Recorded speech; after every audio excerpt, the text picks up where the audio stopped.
have you sit beside Lew, and then you guys... Yeah, well, clearly we're ready, because we have to. We have to be. All right, so I've just been informed, if you have any questions about any future episodes about Jesus, Jesus' lips are sealed. You cannot, because you got to watch the show, right? I mean, obviously, okay? But you're not going to hear anything about that. So I'm going to... Did you know? No, it got to a point where, there's so much to catch up on. So if you haven't watched it from the beginning, it's a lot to catch up on. So I have watched it from the beginning now, but it's kind of tough to get through because I don't think it's a binge-watch show, really. Like, I think it works really well that it has that week in between each episode. So it actually took me a few months to watch from the beginning to the end. Can you say it again, Jesus, because I'm lost in your eyes. Oh, that's Jesus' eyes. Anyway, let's get the floor open here and come on up to the microphone. We don't want it to be like a talk show. Have any questions for Tom or Lew? Come on up to the microphone. Skip right up. We got your mother. It looks like they're. She's like, no. I'm far from virgin. No, I'm just joking. I'm joking. Just because of your age. I'm joking. No, that's okay. Okay, what's your name? Where are you from? Okay, my name is Colleen. I'm from Niagara Falls. Yeah. And my question is, if zombies were real, would you be wearing adult diapers all the time? I'm wearing them right now. I think the truth is, yes, I probably would. Because I would. Thank you very much. Thanks. Up to you. Hi, I'm Colton. I'm from Rochester, New York. A question for Tom. I know you can't talk about kind of coming up, but are you a fan of the comics? And are there any moments coming up that you're really looking forward to? So it's another thing. I hadn't read the comics either, Okay. but I'm totally up to date now. Sure. And now I can't wait each month for the next one to come out. Sure. What I've been saying is that I really hope that I get to do all the cool stuff that the character does in the comics because he has a lot of cool stuff. Yeah. He does. And they do like to remix things on the show, so nothing's ever guaranteed. But they do also care a lot about the fans and about the comic book fans as well as the fans of the show. I was really worried, actually, about the introduction and everything because I do want to do the best job I can and I want to honour the comic book fans and stuff as well. So I was really happy when it went down so well. And they did remix the whole entrance of the character, but it seems that they did it in the right way. And yeah, I was kind of flying by the seat of my pants the whole time because I hadn't watched the show or read the comic books, and so I had to trust in Scott Gimple and Kirkman and everyone just to pat me on the head and say like it's going well and you're doing a good job. But I'm happy that everyone's enjoying the character so far, and yeah, hopefully he'll go the way of the comic books because that seems to be the way that the show is going right now, is following the All Out War arc. So, Jesus is my favorite character from the book, so thank you. Yay. You did a good job. Thank you. So. Thank you. Thank you very much for your question. Next, please. Hello, I'm Amanda. I'm from St. Catharines, and my questions are, would you trust your characters to get you through the zombie apocalypse if it happened? Like, would you trust Axel and would you trust Jesus to get you through it? Would I personally trust my character? Would you be able to team up with him in the zombie apocalypse and bet your survival on Axel? No. That's a good question. That's a great question. I would, yeah. I think Jesus. This is Jesus. Of course you will. Yeah. I think that's what's quite exciting about the character is that I don't think we've seen a lot of what he's capable of either. So yeah, I would. But I think at the beginning, like, because everyone was a bit like, oh, we're not sure if he's good or bad. He's a tricksy kind of character. But in the end, he shows his true colours. I think the same with Axel. The thing about it is he's fundamentally a humanitarian and sort of is of the same belief system prior to the apocalypse, so that he is bewildered, and I don't think he's moving fast enough to understand, or still hopes this will all go away when he wakes up. Then could you get Axel through the zombie apocalypse then? No. Entirely not. Unless I had Michonne with me hanging out. She didn't talk, so it's fate worse than death. So. But that's interesting because there was a storyline. They always build the storylines alternatively, for the characters, and they just organically pick and choose which way it's going to go, kind of how it's going with y'all. And, you know, Axel had some storylines that weren't so sweet. There was going to be some time spent in the woods with Beth, and it wasn't pleasant. And we never get to execute those entirely. Maybe go a different way. So there's a lot that's a lot of ingredients that are in the recipe that don't always show up. Thank you. Thank you very much. Next, please. Hi, my name. You can bring it down to you, honey. Yeah, just tilt it down. There you go. Hi, my name's Haley. I'm from Milverton, and if you could pick your favorite like person on the set, who would you pick? The favorite character, who they would like to pick? Mine's a payroll lady that comes in. She's the sweetest lady. On Friday, she's off on Monday. Friday, she is so nice. Yeah, I think the camera operator, because they're the ones that make you look good. Generally, like your favorite person on set has to be the director or somebody, you know, someone who's like steering the ship and helping you through it, because there are so many different aspects to what's going on that you need to have at least one or two people that you can go, okay, you have to help me out here. It's a weird show for me because it shoots on film, which it has done since the beginning, which is a choice by Darabon. And I've only shot on film once or twice before, and I'm very used to, when you shoot on tape or something, you can go and look at the monitor afterwards and see what you just shot. And I quite like doing that because I like to see how the scene is working and stuff, but on this you can't because they don't record it. So I make sure that the director, I'm very friendly with the director, so he's letting me know what's going on and how it's looking and stuff. And there's a lot of trust involved in that. My favorite character, just to answer your question, is Rick. I love Andrew Lincoln, and I love watching him work, and I love how he is the captain of the team. He's the quarterback, and he sets the tone, has since day one. And he's tireless with his efforts, and it brings the bar up for everyone else to come to work, and he makes sure everybody's feeling good and ready to go, and all questions are answered. So he's the most fun on set. Every day for 6 years. Yeah, ridiculous. And it's really heavy lifting for him. It's amazing. There's very few of us that can do that. He does every day. And Tom, what about favorite character for you? I've liked Glenn a lot because I think he's been the character that's really shown a lot of growth from beginning to end, and his relationship with Maggie, and he's just a really good moral center for the show. I think he's a good conduit for the audience in the show, because he's not been able to deal with it, and he's like slowly gotten better. And especially in this last season, you know, I came on the show, and they had that scene in the episode with him and Heath where it was the first time he'd ever killed a human, and I was like, oh, really? He's never done that before, and he really has had a really interesting part through the show. So yeah, I think Glenn is, for me, the most interesting character in the whole place. Thank you very much. Thank you, Haley. Hi, I'm Candy from Jamestown, New York. You partly answered my question. My question's for Lew. I feel like Axel was just starting to really develop his character pretty well, and then all of a sudden he was gone. Did you know that his character was short-lived, or did you? Well, I certainly knew the blueprint of the comic book that was going to happen. I also, you know, we're all brought in under the understanding that this is going to end. That's what the nature of the show is. Sadly, it's a lot like life, I think. We know that, but we like to dismiss that. But it comes and it goes. But I was personally told 3 weeks in advance that this was going to happen. And you do what I call the denial dance, which is you come up with a new plan, and you go to the powers that be, the Glenn Mazzar and Scott Gimple and Gail Ann Hurd, and you give them an alternative. You know, like, this Alan guy's a real jerk. Let's get rid of him.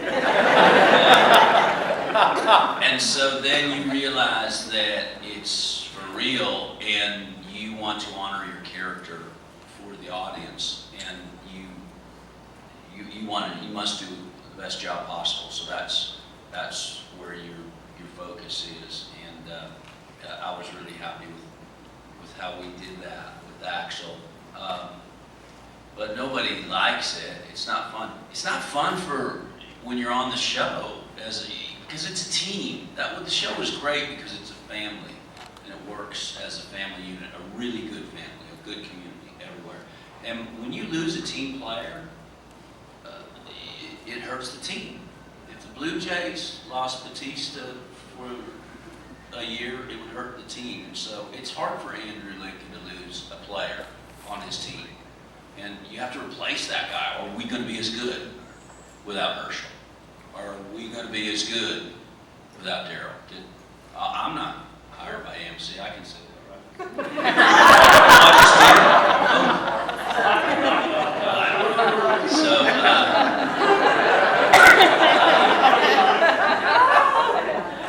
So yeah, it's not easy leaving, but you have, for the audience, you have to do it great. I don't think anyone's left quietly. It's always affected you all. So, and that's an honor. Thank you. All I can say is I don't think I have any fingernails left waiting for August. Thank you very much. I just want to do a follow-up just for a second, Bill. How did you find out you were going to get shot in the head and killed? I got a call from the showrunner at the time was Glenn Mazzara, and I was assuming we were going to have a nice visit about my storyline, because the call before that, 2 days before, was about the whole Axel's going to take Beth, and then the next call was like, dude, sorry, you got a bullet in the head. Didn't fly in the writer's room. So you get told, and then please don't say anything because we're going to sort of bring it to the cast. And then it wasn't decided. It was so strange because then there was a lot of conversation in support of Axel and maintaining him. And Andrew Lincoln went to the powers that be and said, let's reconsider this. And then the governor was showing up, you see. And he had to draw blood when he showed up, otherwise who is he? So they didn't know who they were going to go with. And then there were some people on the show who were regulars that were targets. And I was privy to that conversation. And so finally, when it was determined it would be Axel, and the cast was made aware, they would come up to you and say, oh man, I'm so sorry. And I was like, dude, you have no idea how close it was to being you. But it is a process. And, it's not easy, but we all got to do it. Please. My name is Jessica from Port Colborne. If the zombie apocalypse was real, what would your weapon of choice be? Show 'em.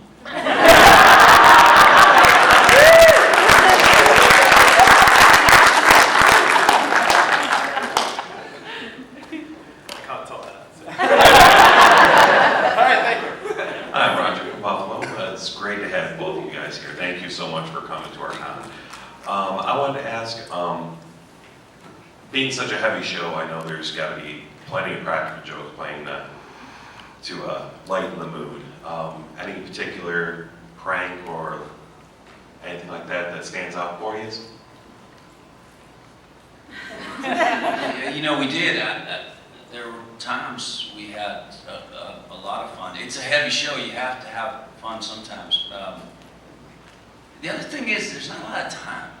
It is like 10 days to make 8, and it's a trot, and it's shot outside location. So some of the cutting up is valuable time, but occasionally we would wear.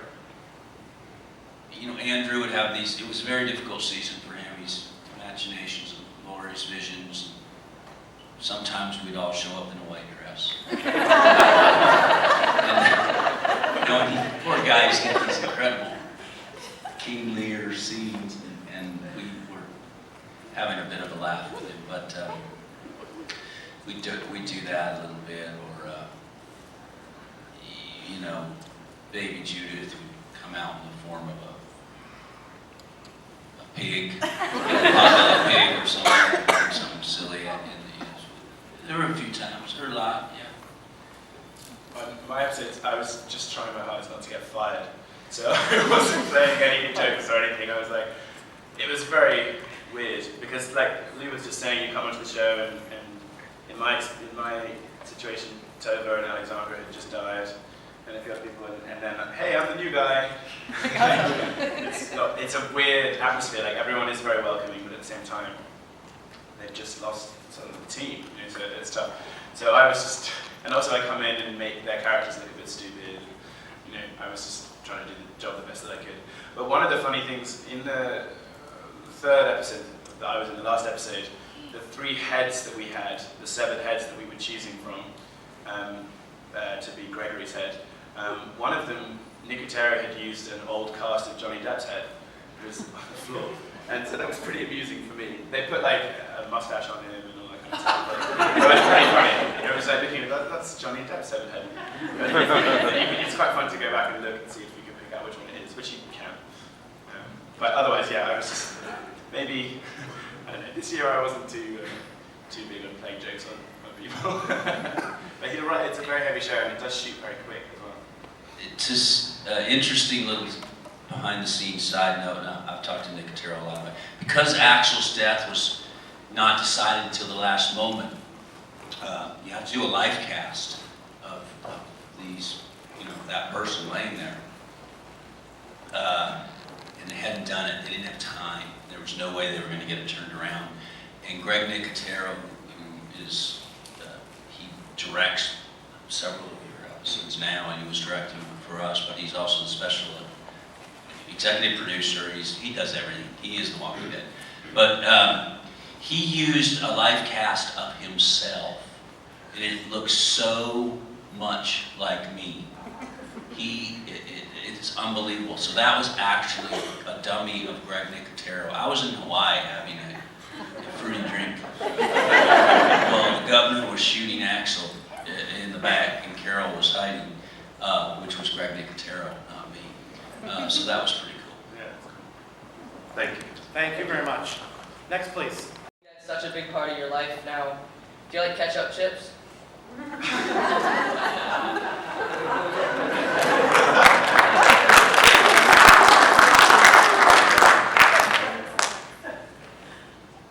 Devin, I must ask you a question.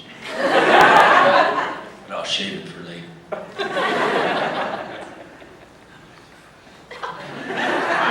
I guess so. Yes. I'll get you out to autograph my ketchup chip bag later. Cool. Thank you. I look forward to it. Thank you. How's it going? I'm Kyle from Buffalo.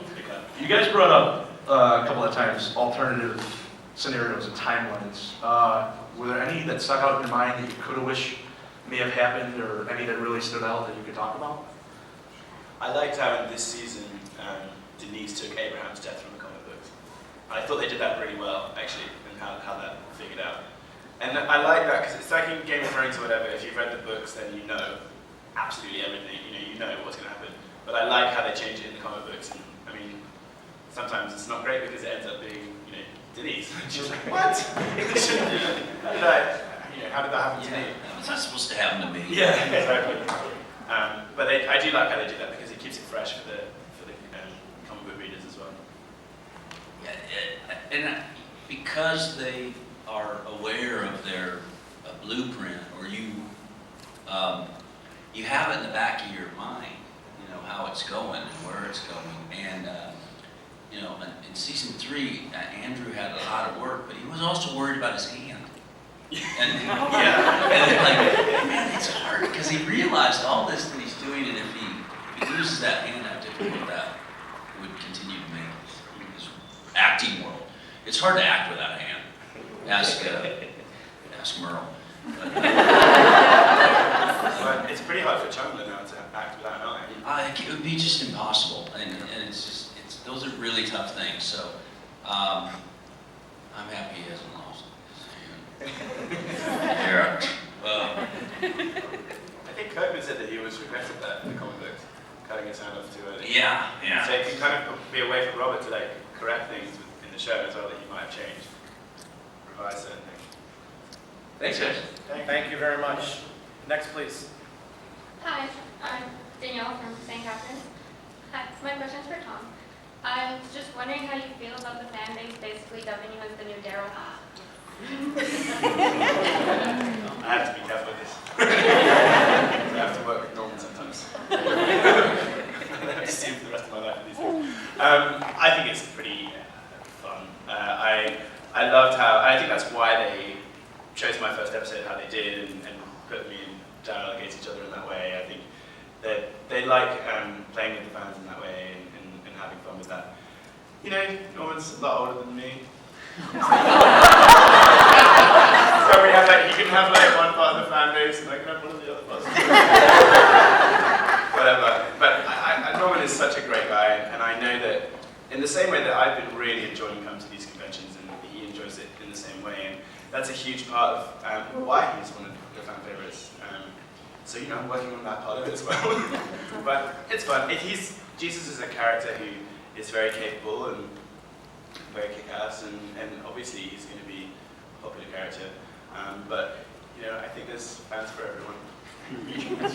Thank you very much. You talk about being popular. The character that you play there, Tom, has been number 10 in the top 10 best characters. Yeah, I know for the comics. Nice. Yeah, so congratulations. No, I was really worried about that.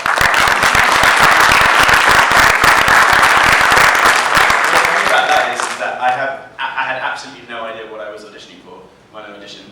They sent me the script. No, they didn't send me the script. They sent me the sides on a Monday, I think, with the character name of Jason, doing a scene where I would go into a bar and talk to the woman behind the bar about why I broke up with her sister because she had cheated on me, and that was the scene. And she like slapped me, and you know, it's like a 2-page scene. And it was, you know, the brief is there's this character Jason, he's a few episodes on the show. I was like, sure, that'd be fun to do a few episodes of The Walking Dead. I was very unemployed at the time, so I was like, that would be great. That would be really nice to go off and do that. So I set the tape off on the Wednesday, and I got the job on the Friday, and I was out in a gig in London with a friend's band, and I got the phone call through, and I was like, oh, that's great, they're offering me the job. And then my agent was like, we think it's this guy, by the way. And I was like, and they're sending like Wikipedia and stuff. And I'm like, oh, Jesus, that's interesting. I'm like, oh wow, this guy's actually like kind of a big deal. That's really, and honestly, the whole thing was such a whirlwind. Like, I flew to Atlanta straight away, and then I was on set with Andy a few days later, and then I had costume fittings, and I didn't have a beard or long hair at the time, so I had extensions and a fake beard, and you know, I had nowhere near enough time to read the comic books or watch the show, and I was really, honestly, flying by the seat of my pants a lot of the time. And I just think that they really know what they're looking for, and they go off of a gut feeling a lot of the time as well. And they wrote the sides, and they knew if that scene was taken in a certain way. They were looking for like a certain quality, I guess. So a lot of the time when I was shooting, I just had to trust in that. Because normally you go to the script, or you go to the scene that you did. I couldn't even go to the scene that I auditioned with. And then my first episode, he's kind of not being himself. He's kind of pretending to be someone else as well. So I was really like, who is this guy? I can't go into the comic books either because it might be slightly different. And so I really had long chats with Scott Gimple and Kari Skogman, who directed that episode. But yeah, it was a whole whirlwind of a job. And I'm so happy. I honestly didn't relax until the first episode aired. Because I was like, I hope I did it justice. I hope I did, because I normally like do a ton of research and I'm really prepared for every job I do, and I did as much as I could for this. And that's the hard thing too, because I'm going to get to your question in just a second. Because with something like this, you don't have an audience where you're just in a TV studio, so you get the reciprocation back. Yeah, no idea. You don't know until after it airs. Yeah. So that's going to be even more of a fear. And you also, and like I said earlier, it's shot on film, so I never saw it. I never saw myself until it aired on TV. And yeah, and also, I was talking to Gimple after we'd shot it. I was like, so how's it looking? How's the beard? He was like, oh, it's fine, you know. But you know, it's great because anytime we had a bad shot of the beard, then we had another shot. I was like, oh, great. So my performance is based around how my beard looks. Yeah. Great. You know, that's another kind of frustrating thing, but that's life of an actor. You know, they choose what takes they want to choose at the end of the day. But I was really nervous until it aired. Yeah. Well, you're doing a wonderful job. Thank you very much.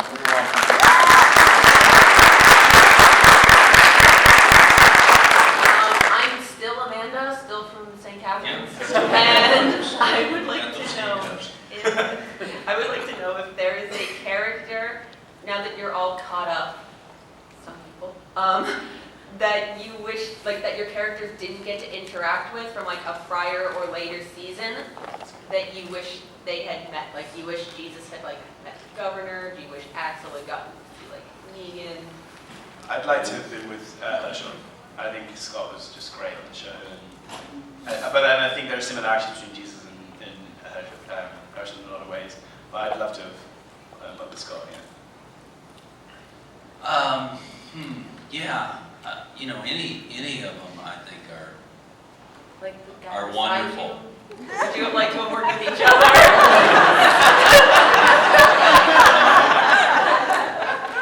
Yeah, we're working on that. Doing that spin-off. Did you come back as a walker? No, they asked if I wanted to go down and reanimate. And I was like, no, I don't. So Carl can come put me down? No. Because, you know, he was mad at me anyway for hitting on Beth, and he wanted my mustache. He was trying to grow my mustache. You got a mustache? Me? Carl. Carl? No. No, right? So, He's actually, Chunk has been growing.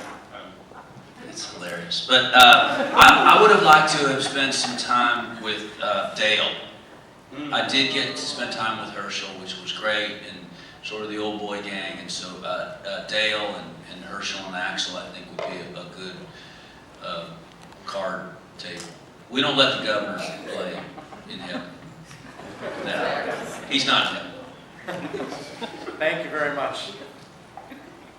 Hi, I'm Ashley. I'm from Sault Ste. Marie. A couple times, Lew, you've talked about like when Andrew Lincoln went and tried to save your character, or you just talked about you didn't want to be reanimated. How much say or influence are you guys granted, or some of, you know, the more main characters? None. Okay. You can talk a good game, but at the end of the day, it's always their call. And no, the reality is they do listen, and they listen to script, and they listen to, you know, there's read-throughs and table reads, and the directors build stuff, and the producers come in and on the day. But the whole point is to get it right. It's not to get it right for one character, it's to get it right on the day for the presentation, and that's for you. So it's for the audience, not for anybody's, and so it's built on the common good of the show. It's not built on the common good of one person or another. And there's not really any divas. And there's a lot of respect also for the audience. We kind of look at you as a fourth member of the cast, fourth wall member, as opposed to fans. I mean, you have a huge responsibility to show up every week that you do, and to be tuned in and attentive, of which you are. And somehow, sympathetically, you inform the show what needs to happen, and they inform you, and it works that way. And so that's a big part of where that is, and that's why I think it works so well, because we're all in this together. It's don't mistake your heavy lifting. It's important. Thank you very much for your question. Yeah, that's it. Thank you. Next, please. Brian from Buffalo. I just wanted to ask if you can go back and be on your favorite TV show from your childhood and a guest appearance on it, what show would you pick? Happy Days. Yeah,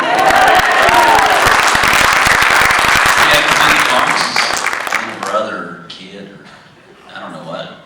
Richie's uncle.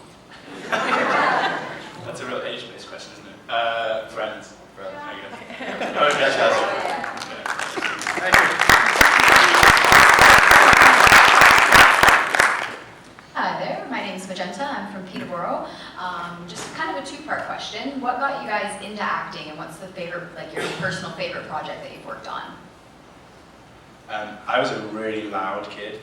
And really like kind of loud and boisterous. And when I was like 7, one of the teachers dragged me into a classroom to audition for the school play.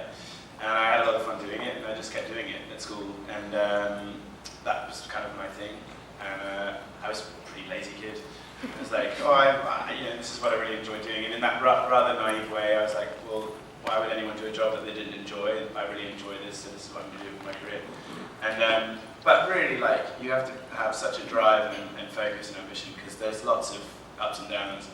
But I went and studied in drama school in London and then got an agent from that and kept working. But one of my actually favourite jobs was one of my first jobs. I did a play in the West End in London, which was about the First World War. And it was just a nice collection of actors of different ages. So it was a really nice like kind of introduction to the acting community as a whole, and which exists outside of theatre as well in TV and film. But theatre is something that you do, you can do for up to 6 months or more, and it's and you're with those people every single day for that time. It's a nice experience. Which is why this show, people talk a lot about this show of being a family, and it really is, and it does make it really tough. When I came onto the show, I went, Andy throws these death dinners for the people who passed on the show, and so it was Tova and Alexandra's death dinner, and that was my first experience at the show. I hadn't shot anything, and I arrived, and everyone's like sitting around the campfire, and there are like laughter and tears, and I'm like, what the hell have I just walked into? Because I'm not used to that, like you shoot a TV show, and you come in and you come out, and it's just another job at the end of the day. But there's something special about this job, and so as much as that was my favourite job so far, I think this is probably going to be my favourite job moving forward because of that reason. But Lew knows about it. When you leave, I think it's even tougher. Yeah. So we'll see. It's probably my favourite or my least favourite at the end of the day. But yeah. Oh, I got an answer. I too.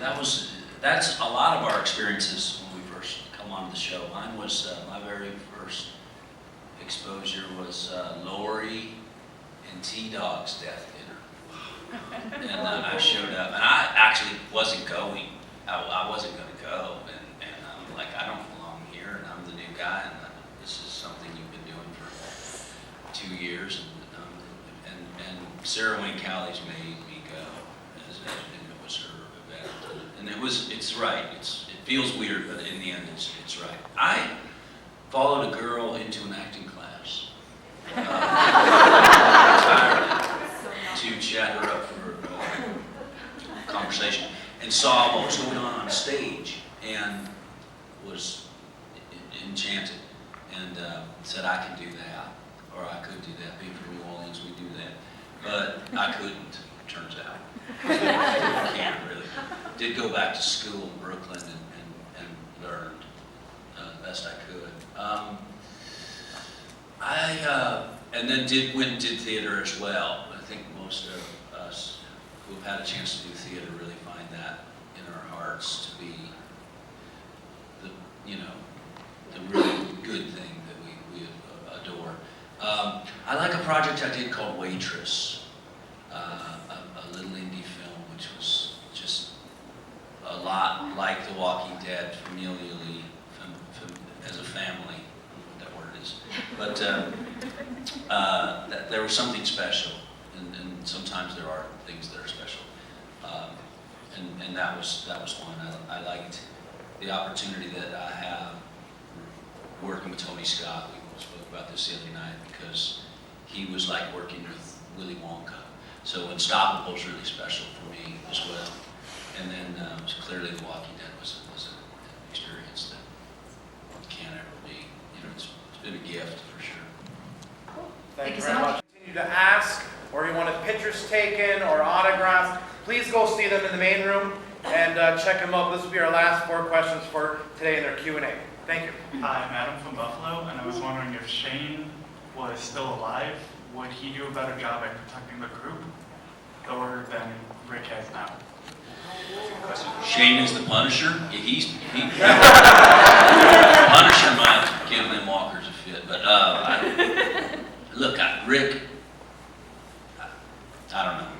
I'm biased. I'm a Rick guy, so I think he's doing fine. I think it's underrated what he does. Yeah, that's a really good question, actually, making me think about it now. I mean, it would have been an entirely different group, actually, if Bernthal was in charge. And the show would be an entirely different show if Bernthal was in charge. Yeah. But that is a good question. Who do you think the baby is? Rick. Yeah. I'm more of a Rick fan. I'm just wondering if you're I don't think they would be in better hands with Shane. Yeah, I don't think it'd be better. It'd be very different. It would be different hands for sure. Yeah. Thank you very much. Good question. Next, please. Hi, Roger back from Buffalo. Roger. Every year the fandom seems to get more and more rabid. Were either of you prepared for, say, your first convention or anything from the response you would get from the fans? No. It's all I heard on set for a long time, especially since, the character's a big character in the comic books, etc., etc. The cast, it's a kind of like this knowing thing, just like, your life's about to change, blah, blah. And, I've had many jobs in my career, it's like, oh, this is going to be the big job, and then, no, this is not the big job. And this is what but then this one is entirely different to any job I've ever had, and probably ever will have. I'm really realizing, this is probably my 5th convention now, but I'm really feeling, that hashtag The Walking Dead family. It is a real thing, and I love coming and talking to the fans, and the engagement that the fans have with the show is so amazing. But the cast did try to warn me, but it's not something that you can ever really understand until you're in it, And at some point, as an actor, you're like, oh, maybe I'll do something where people will know my name, or people. But honestly, I think this show is a once-in-a-lifetime show, which doesn't happen. Like, we beat football on a Sunday, and like, it's insane. And it's also, like I said to Andy, it's like, so, is there anywhere in the world that you can go that you're not recognized? And he told me no. I mean, it's like, it's a worldwide phenomenon. And I mean, who knows, maybe I'll be Jesus for the rest of my life now. There are worse things to be. I certainly never thought I'd be walking around and having people shout Jesus at me. It's pretty amusing. And it's really funny because as far as that character name goes, people are obviously use that as an expletive as well. So when people go, oh, Jesus, I always turn around. Oh, Jesus.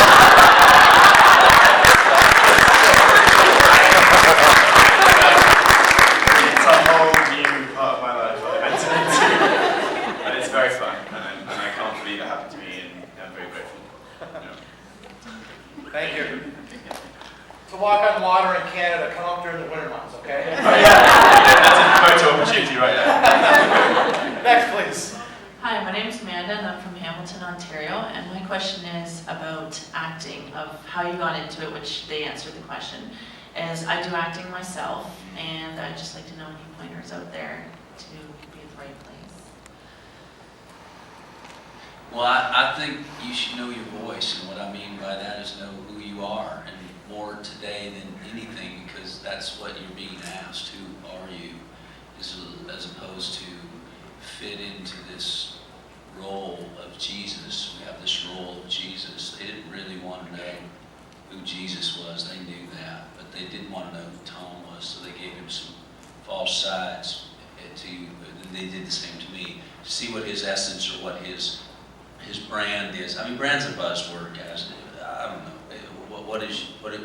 Who are you? What is your story? So I would always say, know who you are, and no person can walk out on their own story. Your story must be told, so you must tell your story. And I think that will serve you. Read it out loud, know your voice. Yeah. Thank you.